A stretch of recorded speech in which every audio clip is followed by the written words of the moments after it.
Colonel Sophia Qureshi ఈ పేరు ప్రస్తుతం అన్ని మాధ్యమాల్లో జోరుగా వినిపిస్తోంది. అసలు ఈమె ఎవరు? ఇంతటి స్థాయికి ఎలా ఎదగగలిగారు? ఆమెకు ఆర్మీలో చేరాలన్న కోరిక ఎలా కలిగిందన్న ఆసక్తికరమైన విషయాలను ఇప్పుడు తెలుసుకుందాం. పాక్పై ఆపరేషన్ సింధూర్ నిర్వహించడంలో కీలక పాత్ర పోషించిన ఇద్దరు మహిళల్లో ఒకరు కల్నల్ సోఫియా ఖురేషీ.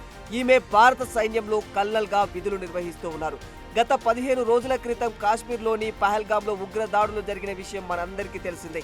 ఈ హేయమైన ఘటనలో దాదాపు 26 మంది అమాయకులు ప్రాణాలు కోల్పోయారు. ఇలాంటి ఉగ్ర దాడులకు పాల్పడిన వారిపై తక్షణం ప్రతీకార దాడులు చేపట్టాలన్న ఉన్నతాధికారుల ఆదేశాల మేరకు ఇద్దరు మహిళలు రంగంలోకి దిగారు. వారిలో ఒకరు వ్యోమికా సింగ్ కాగా మరొకరు సోఫియా ఖురేషీ. ఇక ఈమె రికార్డులు పరిశీలించినట్లయితే ఆమె కుటుంబ నేపథ్యం కూడా మొత్తం ఆర్మీలోనే ఉన్నట్లు తెలుస్తుంది.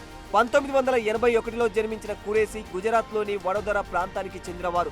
బయోకెమిస్ట్రీలో డిగ్రీ పట్టా చేపట్టిన తర్వాత ఆర్మీలో చేరి అనతి కాలంలోనే అరుదైన రికార్డులను సాధిస్తూ వచ్చింది. ఆమె 1999లో షార్ట్ సర్వీస్ కమిషన్ కింద భారత సైన్యంలో చేరారు. ఆ సమయంలో ఆమె వయస్సు కేవలం 17 సంవత్సరాలు మాత్రమే. ఈమె తాత ఆర్మీలో కొన్నేళ్ల పాటు అత్యున్నత సేవలు అందించారు. ఆమె భర్త మేజర్ తాజుద్దీన్ ఖురేషీ ఆర్మీ పర్సనల్లో పనిచేస్తున్నారు.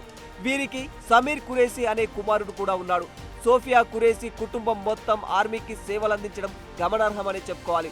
సోఫియాకు చిన్నప్పటి నుంచి ట్రెక్కింగ్, రీడింగ్, షూటింగ్లపై చాలా ఆసక్తి. దీంతో ఆమె 1999లో చెన్నైలోని ఆఫీసర్స్ ట్రైనింగ్ అకాడమీలో లెఫ్టినెంట్గా ఎంపికయ్యారు. ఆ తర్వాత 2006లో యునైటెడ్ నేషన్స్ పీస్ కీపింగ్ ఆర్గనైజేషన్లో చేరి 6 ఏళ్ల పాటు విస్తృత సేవలు అందించారు. పంజాబ్ బార్డర్లో ఆపరేషన్ పరాక్రమ్లో నిస్వార్థంగా సేవలందించారు. General officer commanding in chief చేత ప్రశంసించబడ్డారు. నార్త్ ఈస్ట్లో వరదలు వచ్చిన సమయంలో సహాయక చర్యలు అందించడంలో కీలక పాత్ర పోషించారు. వరద బాధితులను కాపాడటంలో మెరుగైన కమ్యూనికేషన్స్ నిర్వహించినందుకు సిగ్నల్ ఆఫీసర్ చీఫ్ ద్వారా ప్రశంసలు అందుకున్నారు.